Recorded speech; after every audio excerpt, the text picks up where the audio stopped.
you guys can hear me. Oh, you can hear me? Okay, cool. I am very far away from this mic, so I just wanted to make sure. Wow. This is really cool. I just wanted to say a special thank you to Michelle Castro, who's been putting up with me for the last few months here, getting ready for this. And I also want to do a special shout out to Angelique Scott, who I think is, who might be a real life superhero, I'm not really sure. But it's really incredible and it has a lot to do with how this amazing conference has turned out this year. So yeah, let's get started. In 2020, as many of us in this room I lost my access to my ceramic studio when the pandemic hit. And I turned to photography as my creative outlet at that time. Then, following the murder of George Floyd, I began documenting the BLM protests in Philadelphia. The pandemic hit during when I was getting my MFA, and so that was a really, shook the floor beneath my feet, really. And when I went out to the protests, I started to use my images to amplify the movement beyond the streets. And I began to ask myself, how do I capture the energy of the moment, and how do I carry that energy into the future? I wanted to think about how, as an artist, what my role could be in the movement for Black lives. And through this experience of documenting the protests, and I began to realize the importance, and I started to witness the power of telling your own story, and that we should not leave the narrative in the hands of others.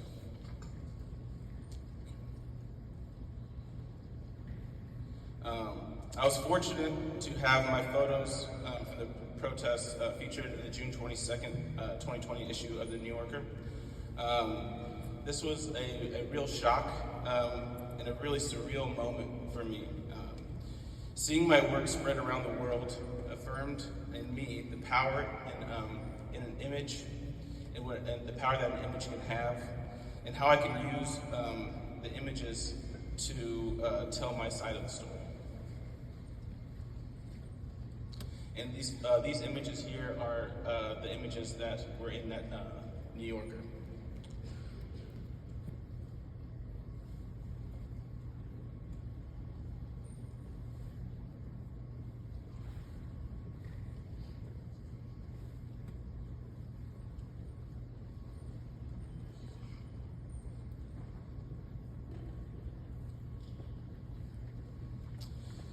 Coming back to my ceramic practice after this experience was a pretty hard transition for me. I was really in a really weird, dark place, psychologically, physically, emotionally, and I needed a new way to express what I was going through in that moment and what was happening around me in the world in a different way in clay. Up until that point, I was really only doing pottery and making functional vessels. And I felt that, and I had been doing that for about 11 or 12 years. And I knew that coming back to this medium, I had to actually reintroduce myself to the medium and figure out a different way to speak to what was going on. My ceramic work, my sculptural work, is really began to be rooted in the observations of my environment, and reflecting, absorbing, and reinterpreting the world around me. Living in North Philly, I thought about the broken down infrastructure, the gun violence, the police presence that was constant and was surrounded us on a daily basis. And I wanted to speak to that, and I wanted to speak to what I had experienced, I had just been experiencing in the protests. My sculptures really talk about how that environment and those experiences, how they collect on us, and how we carry that with us. And But I also wanted to point to the resilience of the people who live in that environment, and in the Black and brown community in Philadelphia, and the resilience of the people there.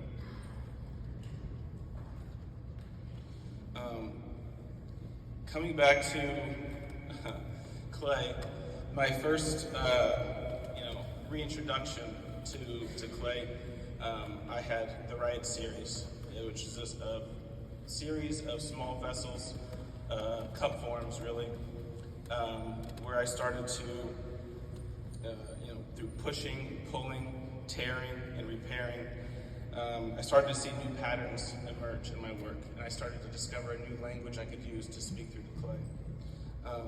There's sort of this call and response with the material that I really fell in love with and felt natural and organic to me. And these are some of the first iterations of that work.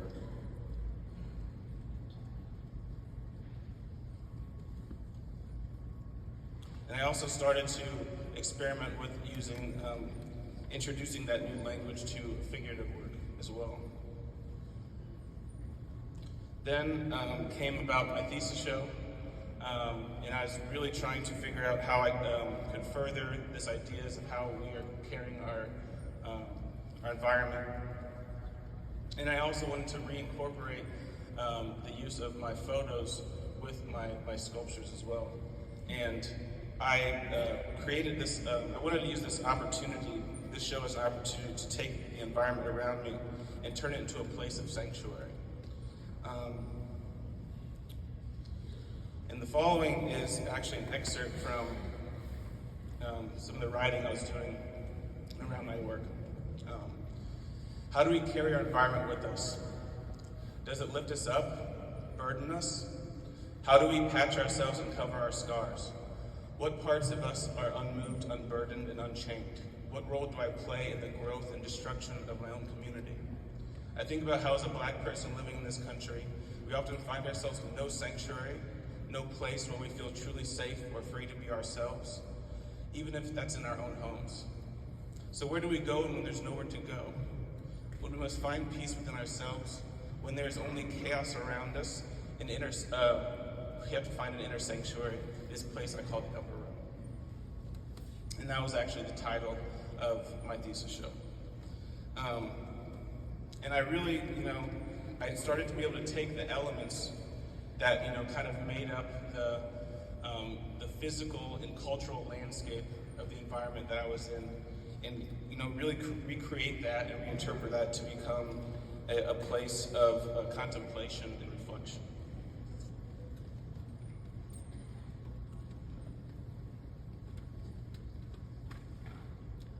So my Moro series is one of my most recent series. This body of work came out of my trip to Portugal, and during this trip I learned of Portugal's role in the transatlantic slave trade, and as well as the history of Africans on the peninsula in general. And as I traveled through and I documented my trip in the areas I was in, the areas I was researching, I started to see the many ways my journey was entangled with the history of this land.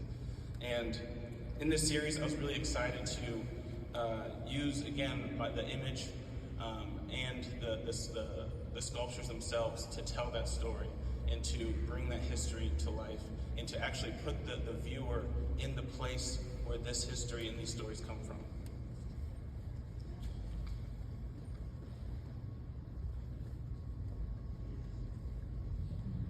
And I believe it is really important for us to understand our place in history.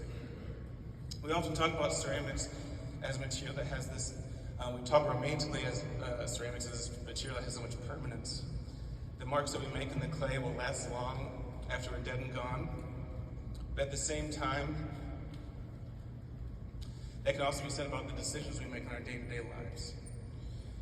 The consequences of our actions in this crucial time in history can and will have long-lasting implications for generations to come.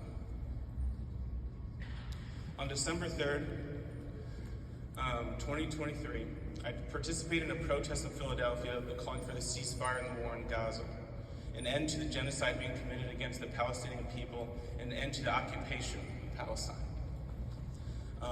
Hundreds of protesters marched through the streets from the Rittenhouse Square to the intersection of 40th and Market in West Philly. This protest had ended at a vigil at University City Townhomes, where in University City Townhomes this week were actually demolished, and the vigil that I attended was mourning the displacement of 71 Black and brown families that are having their homes torn down this week and to be replaced by high-rises. When I woke up the next morning after this protest, I was met with national news calling the protest an anti-Semitic mob. A quote from Governor Shapiro of Pennsylvania said that the purposeful gathering of a mob outside of a restaurant simply because it is owned by a Jewish person, well, that's anti-Semitism plain and simple. And that is a statement that I would agree with if that is what happened that day. What actually happened that day is we briefly stopped in front of that a place called Goldie's. Goldie's is a Israeli deli. And we stopped briefly there to call out the firing of two workers there, including one of the managers who were wearing Palestinian flag pins. And the silencing of those voices in that space is what was being called out.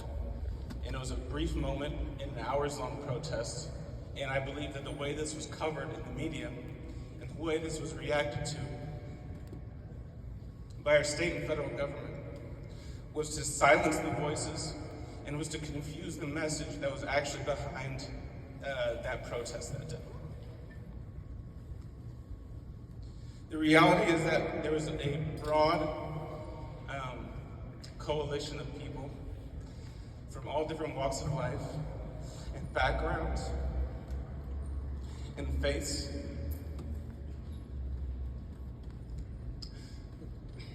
Sorry.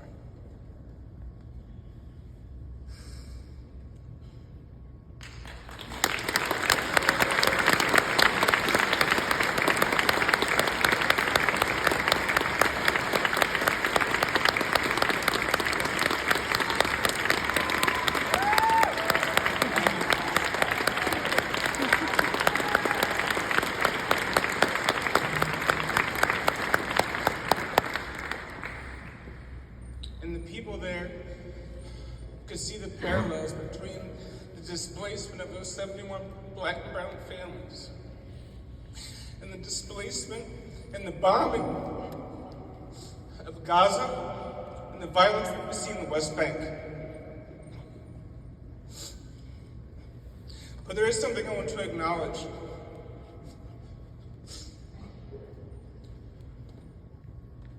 Over 1,100 Israelis were killed on October 7th, including 695 civilians, 36 were children.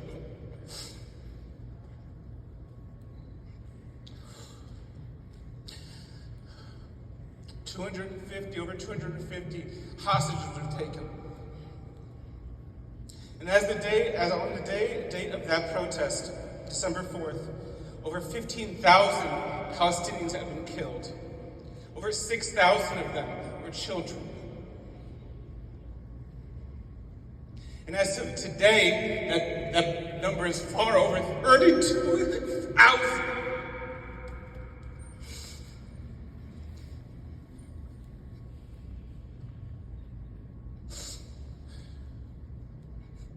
And I believe that anyone who wants peace should be able to acknowledge this. And these are not just statistics. These are people. These are human beings. Their families will never get them back. Their communities have been destroyed. It will never be the same.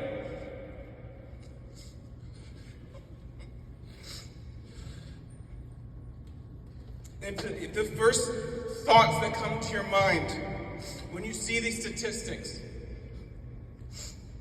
is to justify, is to excuse, is to downplay the killing of those innocent people,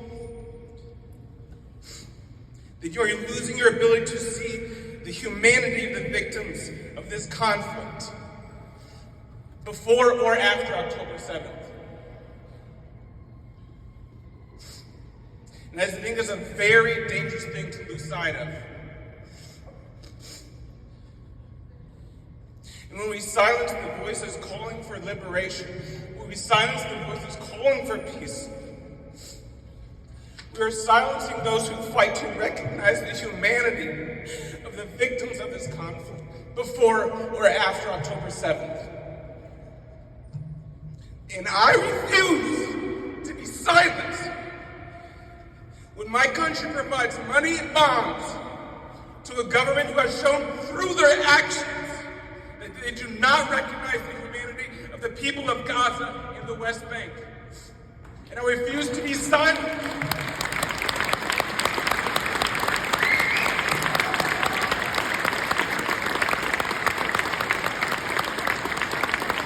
when the U.S. government, through their actions, refuses to recognize the humanity of the people of Gaza and the West Bank.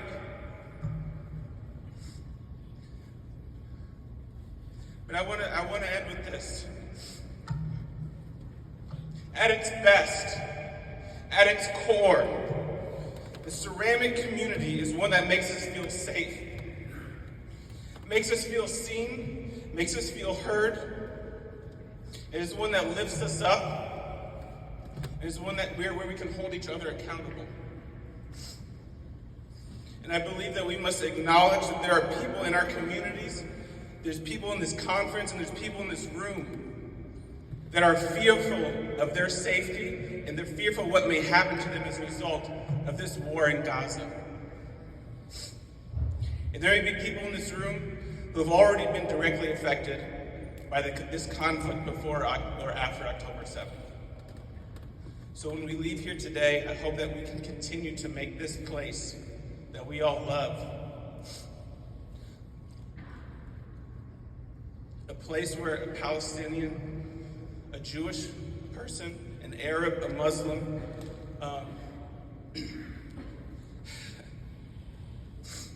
and people from all walks of life can come to find a place to be seen, to be heard, in a place where they can be lifted up and where they can hold us accountable.